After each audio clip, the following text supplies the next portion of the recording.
Essa daqui é a primeira questão. Aí eu coloquei um loop, inseri a nossa variável e deixei ela como i igual a 1, como se fosse o primeiro número, que é o i, que é 1, até o último número, que é o 50, que é menor ou igual. E aí, quando batesse 50, ele ia fechar o loop. Aí eu coloquei, abri uma condicional, que se esse i dividido por 2 der resto, ou seja, der igual a 0, ele vai printar f na tela e vai fechar e tal, vai aparecer todas as variáveis. Aí tá aí. 53 dividido por 2, ele vai printar f de todas as formas possíveis que o resultado de 1 a 50 pode ser dividido por 2. Aqui eu fiz mais ou menos como se fosse a questão passada. A questão é que eu já coloquei a variável fora e coloquei só... Já tipo, criei a variável fora e coloquei ela aqui dentro e tal, do mesmo jeito. E fiz essa variável soma para eu conseguir fazer o somatóriozinho sempre, sabe? Por exemplo, 0 mais 1, aí vai dar 1.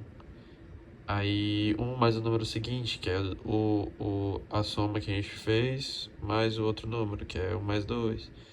Aí 2 mais 3, aí... Ou 2 mais 3 não, 1 mais 2, 3. Aí 3 mais 3, 6. Aí 6 mais 4, 10 e o seguinte.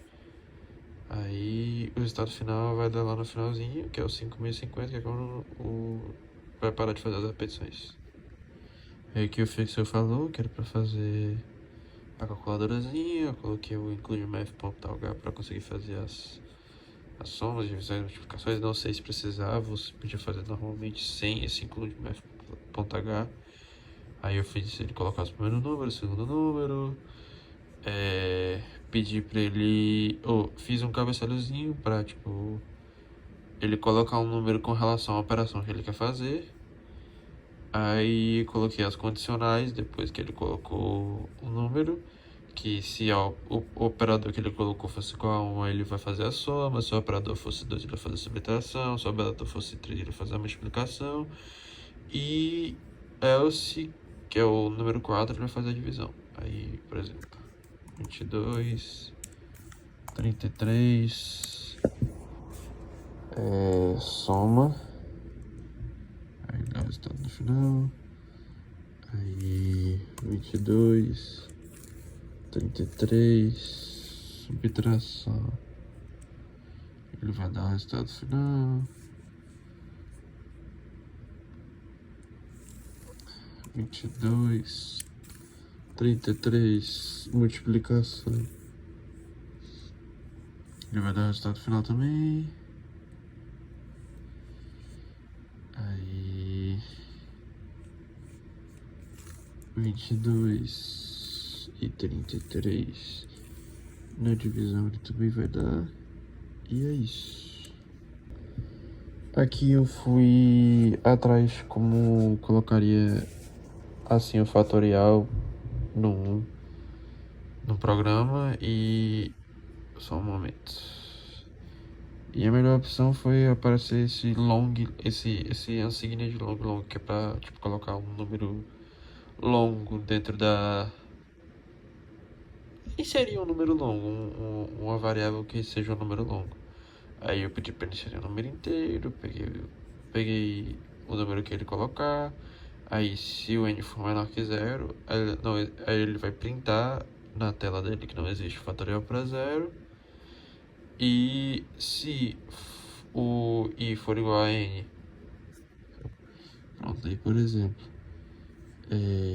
as variáveis aqui que eu coloquei foi o número, que é o número inteiro que a gente escaneou, e o i, que é o termo que a gente vai usar aqui dentro para fazer a repetição dos números. Que aí vai aparecer 4 vezes 3 vezes 2 vezes 1, blá blá blá blá blá. Foi por isso que eu coloquei mais ou menos. Aí eu inseri o fatorial que a gente colocou aqui em cima, que era igual a 1. E para ele multiplicando junto com o termo seguinte menos 1, sabe? E aí, por exemplo, eu coloco aqui 15.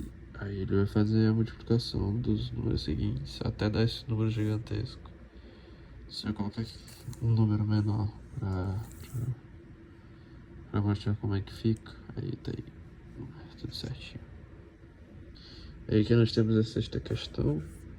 Eu sei que daria pra fazer mais polidinho, mais sei lá, minimizado e tal. Mas eu fui fazer da maneira mais, sei lá, mais organizadinha, mais bonitinha pra explicar como é que eu fiz.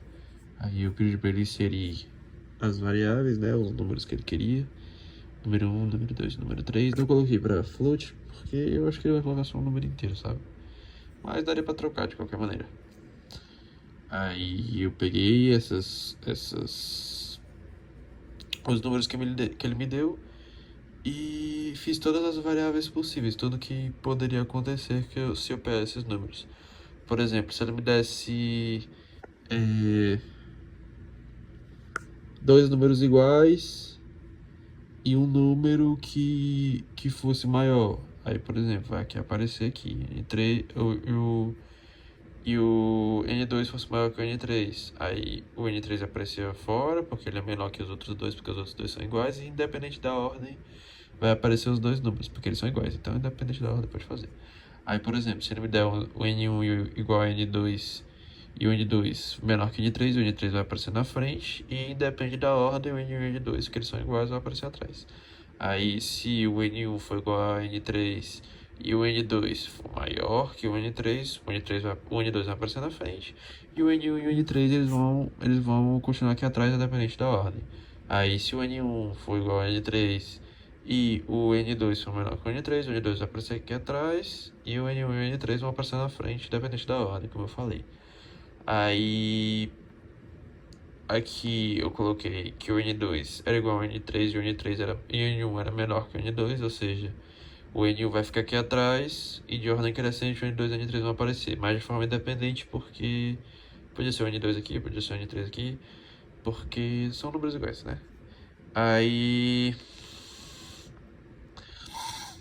aqui, por exemplo, eu coloquei... Eita, pô.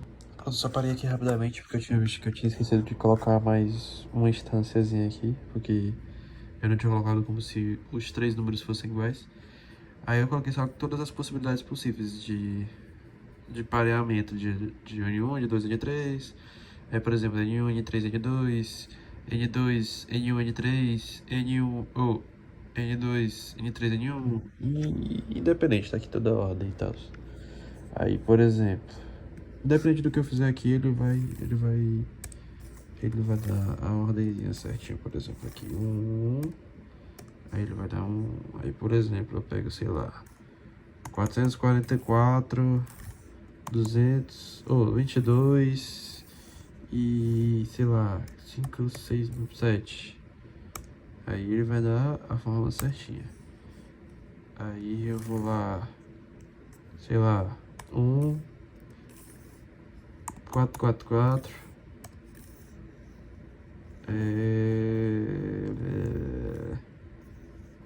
3, 4, 5, 6, 7. Aí ele vai dar certinho, entendeu? Então, funciona bem bonitinho.